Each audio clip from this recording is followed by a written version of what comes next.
ចំទាវនេះថ្ងៃនេះគឺជាកូនល្អមែនទែនគ្រាន់អ្នកផ្ទះប្រើឲ្យមកលាងម៉ូតូមកភ្លុចតែម្ដងអត់មានប្រកែកមួយម៉ាត់សោះកន្លែងលាងម៉ូតូមិនមែននៅជិតផ្ទះទេណាមកឲ្យផ្សារណាឡើងឆ្ងាយតែខ្ញុំបែរជាអាចមកបានខ្ញុំពិតជាល្អមែនទែនខ្ញុំបានធ្វើរឿងដែលមិនគួរឲ្យជឿលើកទី1ហើយដែលខ្ញុំធ្វើរឿងល្អអញ្ចឹងរាល់ដងខ្ញុំមិនដែលលះបង់ដើម្បីអ្នកផ្ទះទេខ្ញុំលះបង់តែដើម្បីប្រុសតែមួយមុខគត់ហើយបន្ទាប់ពីលាងម៉ូតូរួចខ្ញុំក៏ហួសមកទិញសាច់គោចំនួន1ប្រអប់ដែលមានតម្លៃ10000រៀលសាច់គោនោះអត់មានពីណាប្រើឲ្យទិញទេគឺខ្ញុំទិញដោយចិត្តឯងហ្មងគេគ្រាន់តែប្រើមកលាងម៉ូតូឯងតែមានសាច់ហើយវាត្រូវតែមានទឹកណោះវាមិនណាញ៉ាំសាច់ផឹកទឹកទេអញ្ចឹងត្រឡប់មកវិញខ្ញុំក៏ទិញទឹកកកចំនួន1ថង់ព្រមជាមួយនឹង collagen ជាបាល់បេះដូងចំនួន1កំប៉ុងដែរទិញបានអស់ហើយគឺជិះដើររកកន្លែងស្ងប់ស្ងាត់អញ្ចឹងបដ ாய் មិនស្ងាត់បែបធម្មតាណាគឺស្ងាត់យកតែមែនទេនហ្មងតើតបរិយាកាសអញ្ចឹងបានគ្មានអ្នកណារំខានយើងបានហើយមើលណែសាច់គោមកមើលនៅស្រុកខ្ញុំមកច្រើនមែនទេ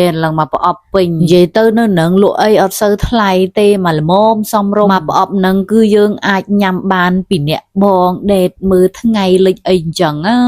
សំខាន់មិនមែនថោកហើយអត់ឆ្ងាញ់ទេអ្នកគ្នាថោកហើយឆ្ងាញ់ទៀតគ្រាន់ថាវានៅឯផ្សារទៅវាឆ្ងាយពីផ្ទះខ្ញុំពេកបានជាខ្ញុំអត់សូវបានមកទិញនេះបើសិនជានៅភូមិខ្ញុំហ្មងខ្ញុំទិញខ្លែមរងថ្ងៃគ្មានពិបាកលួចមន់លួចទាទេហើយអ្វីដែលធ្វើឲ្យខ្ញុំរត់តែឆ្ងាញ់គឺញ៉ាំម្នាក់ឯងគ្មានអ្នករំខានខ្ញុំឮអ្នកខ្លះគេនិយាយថារបស់ញ៉ាំតើមានគ្នាច្រើនមិនឆ្ងាញ់បើសម្រាប់ខ្ញុំអត់ទេតើម្នាក់ឯងមិនឆ្ងាញ់ដោយអាពេលនេះអញ្ចឹងនេះនិយាយវាថាឆ្ងាញ់សាហាវឆ្ងាញ់សន្លប់កប់លូតែម្ដងក្រោយពីញ៉ាំ collagen ហើយនិងសាច់គោអស់មកប្រអប់ខ្ញុំជិះត្រឡប់មកវិញឃើញម្ដុំនេះគេនៅអ៊ូអក៏ជិះចូលមកមើលខែហ្នឹងទឹកឡើងដល់ពេលអញ្ចឹងគេនាំគ្នាបងត្រីស្ទូចត្រីអីចឹងណាគាត់ស្ទូចត្រីបានឡើងធំអ្នកបងត្រីអ្នកស្ទូចត្រីក៏មានហើយមកក្រុមខាងនេះគឺគេអង្គកដោញ៉ាំខ្ញុំអត់ស្គាល់គេណាតែគេស្គាល់ខ្ញុំគេហៅថា idol ខ្ញុំចូលភ្លុចបដ ாய் វាលយត្រង់ថាមានអ្នកកាច់ផ្លូវកដោឲ្យញ៉ាំទៀតគាត់ប្រាប់ថាគាត់គឺជាកំឡោះនៅខាងភូមិអំពៅឌៀបអញ្ចឹងនៅម្ដុំក្បែរភូមិខ្ញុំដែរហើយខ្ញុំក៏អត់បាននៅយូរដែរគ្រាន់តែនិយាយជាមួយពួក